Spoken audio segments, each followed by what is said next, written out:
दह्यामध्ये रात्रभर भिजवलेल्या तांदळाच्या पिठात आपण तिखट आणि मीठ टाकलेले आहे आणि त्याला छान मिक्स केलेलं आहे.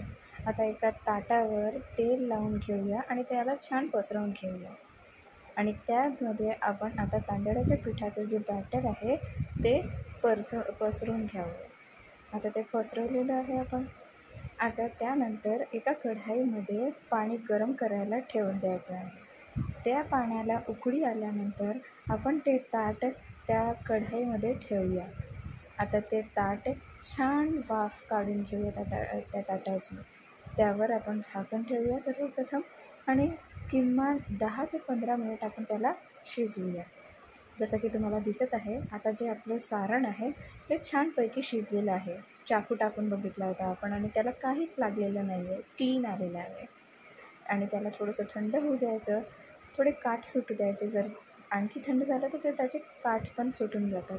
मग त्यानंतर आपण चाकूनी वगैरे पण ट्राय करू शकतो ते काढायला ताटातून, जर आपल्याला थोडंसं हार्ड जात असेल तर.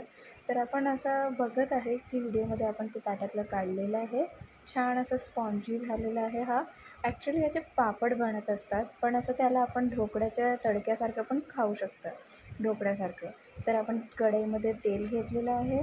थोडंसं मोहरी टाकूया आपण आता त्या तेलामध्ये. गरम झालेलं आहे तर मोहरी टाकली आपण आणि आता जिरं टाकूया.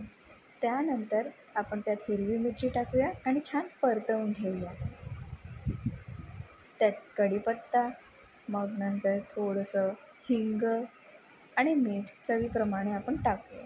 हिंग यासाठी टाकतात कारण की जेणेकरून आपल्या ते हिंग जे असते ते आपल्या पचायला पण छान असतं पोटाला आणि त्याने थायरॉईडचे काही पण जर तुम्हाला आजार असतील ते पण क्युअर होते. तर त्यासाठी पण आपण हिंग वापरतो. तर आपण हिंग टाकलेलं आहे त्यात आता आणि मीठ पण टाकलं आहे आणि त्यात कोथिंबीर भुरभुरवून द्यायची.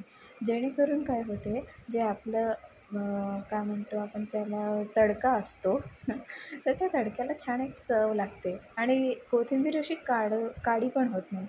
छान अशी त्याची एक फ्रेग्रन्स येतो त्या आपल्या तडक्याला. तर त्यात आपण आपला जो बॅटर आहे तो टाकलेला आहे शिजलेलं. छान ढोकळ्यासारखंच दिसतं आहे ते, असं मऊ दिसतं आहे आणि मग त्याला छान असं परतवून घ्यायचं आहे आपल्याला कढईमध्ये.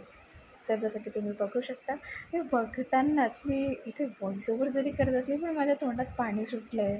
इतकं टेम्प्टिंग दिसतं ते.